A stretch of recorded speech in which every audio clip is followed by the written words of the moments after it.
এইটো এটা বৰ ডাঙৰ ধুনীয়া অনুষ্ঠান হৈছে তাই গৱেষণা কেন্দ্ৰৰ প্ৰতিষ্ঠানটো হৈ গ'ল আজি চাওঁতে আজি ২৭টা বছৰ অতিক্ৰম হ'ল কিন্তু ৰূপালী জয়ন্তী সাধাৰণতে পতা হয় ২৫টা বছৰত কিন্তু আমাৰ সীমিত সা সুবিধাৰ কাৰণে আমি অনুষ্ঠানটো পাতিব পৰা নাছিলোঁ আৰু এতিয়া আমি সেই অনুষ্ঠানটো পাতি আছোঁ আজি প্ৰথম দিন ২১, ২২ আৰু ২৩ তাৰিখে তিনিদিনীয়াকৈ আমি এই অনুষ্ঠানটো পাতিবলৈ লৈছোঁ আৰু অনুষ্ঠানত বিশেষকৈ আমাৰ টাই জনগোষ্ঠীৰ উত্তৰ পূৰ্বাঞ্চলৰ মানুহখিনিক মাজতে আমি সীমিত থাকিলোঁ বাহিৰৰ মানুহখিনি বিশেষ অসুবিধাৰ কাৰণে মাতিব নোৱাৰিলোঁ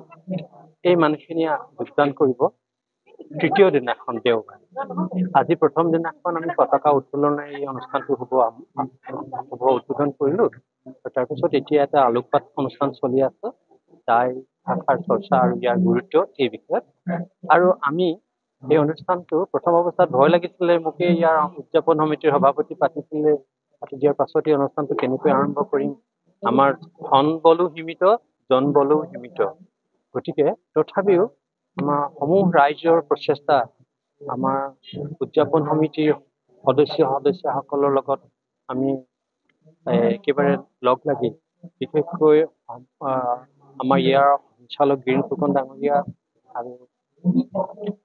আমাৰ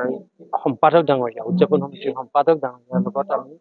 একত্ৰ হৈ গোটেইখিনি কাম ইতিমধ্যে আমি সমাপ্ত কৰিছোঁ আৰু আজি আৰম্ভণিটো শুভ হৈছে আৰু আমি ভাবিছোঁ এই শেষটো আমি শুভ কৰিব পাৰিম ধন্যবাদ আজিৰ দিনটো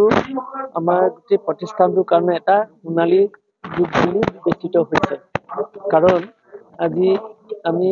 ২৫ বছৰতকৈ অধিক কাল অতিক্ৰম কৰি আমি এই অৱস্থাটো পাইছোঁ আৰু সেয়েহে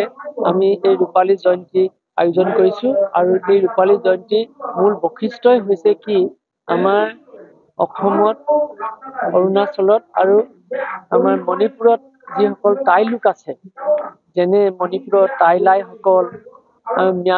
আৰু অৰুণাচলৰ খামতিসকল অসমৰ টাই খাময়াংসকল টাই তুৰুংসকল টাই আইটনসকল সকলোৰে প্ৰতিনিধি আমাৰ এই অনুষ্ঠানলৈ আহিছে আৰু তেওঁলোকে সক্ৰিয়ভাৱে অংশগ্ৰহণ কৰিছে এইটো এটা আমাৰ খুব গৌৰৱৰ কথা বুলি মই ভাবিছোঁ আৰু আমাৰ এই প্ৰতিষ্ঠানটোৱে টাই ভাষা সংস্কৃতি উন্নয়নৰ কাৰণে আমি অবিৰতভাৱে আজি যোৱা ২৫ বছৰে আমি চেষ্টা কৰি আছোঁ আমি সেই হিচাপে এখন Indian journal of Tai study নামৰ আন্তৰ্জাতিক খ্যাতিসম্পন্ন এখন জাৰ্নেল আমি প্ৰতি বছৰে আমি প্ৰকাশ কৰি আছোঁ এইবাৰ আমি এতিয়া অলপ পাছতে আমি ইয়াৰ ২৪ সংখ্যক যিটো জাৰ্নেলৰ কপি সেইটো আমি উন্মোচন কৰিম সেই জাৰ্নেলখন কপিখনত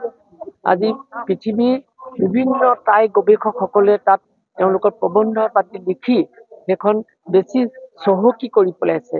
সেইটো কাৰণে সেই জাৰ্নেলখন আজি অকল অসমত নহয় ভাৰতত নহয় দক্ষিণ পূব এছিয়াৰ সকলো দেশতেই সেই জাৰ্নেলখনে জনপ্ৰিয়তা অৰ্জন কৰিছে ইয়াৰ উপৰিও আমি অসমৰ বিভিন্ন গাঁৱে ভূঞে যিসকল সিঁচৰিত হৈ থকা পুৰণা সাঁচিপুটীয়া পুথিবিলাক আমি সংৰক্ষণৰ ব্যৱস্থা কৰিছোঁ অকল সংৰক্ষণে নহয় সেইবিলাকৰ তৰ্জমা ব্যৱস্থা কৰিছোঁ সেইবিলাকক প্ৰকাশ কৰিছোঁ এইটোৰ যোগেদি আমি পুৰণা যিবোৰ জ্ঞানৰ সম্ভাৰ আছে টাই ভাষাত লিখিত সেইবিলাক আমি উদ্ধাৰ কৰাৰ প্ৰচেষ্টাত অবিৰতভাৱে আমাৰ প্ৰচেষ্টা অব্যাহত ৰাখিম। যিকোনো খবৰৰ বাবে যোগাযোগ কৰক 7099017330 লগতে 7099017110 নম্বৰত।